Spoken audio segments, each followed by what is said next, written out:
The sky is already glowing. When people realize the fire is not going to stop.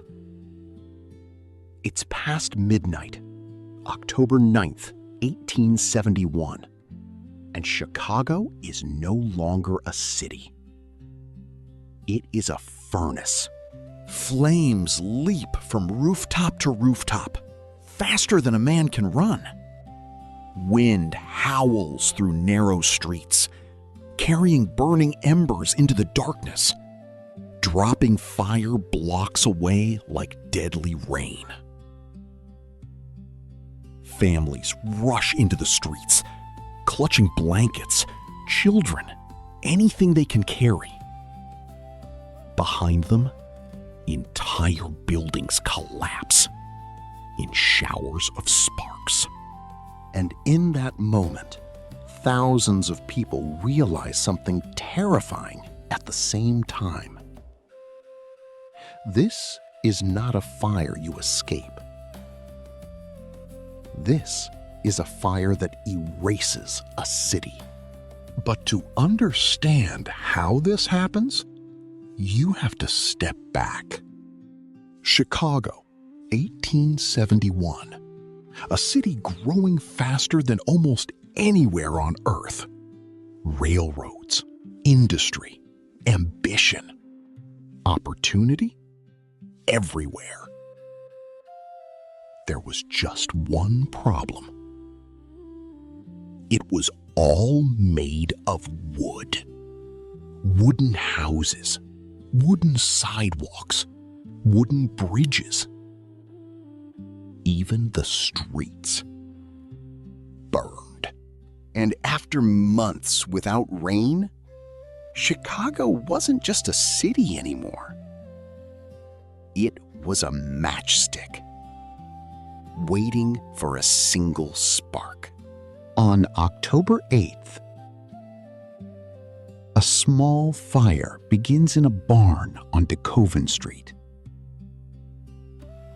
Simple. Ordinary.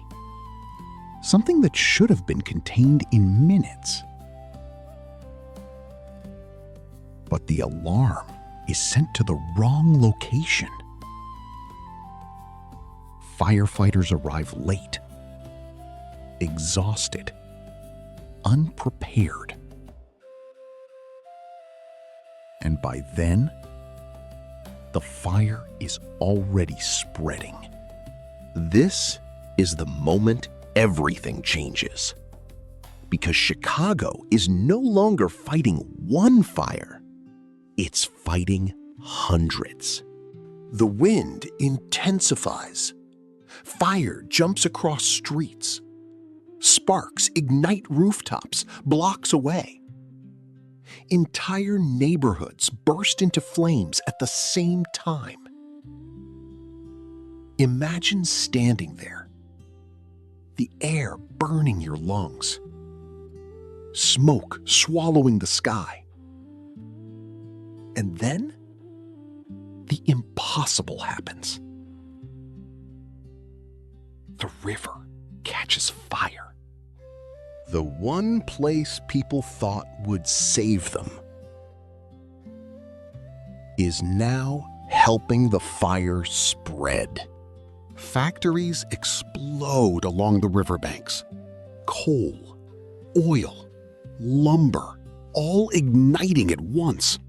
Fire crosses the water. The north side is doomed. People run, not to save their homes, but to save their lives.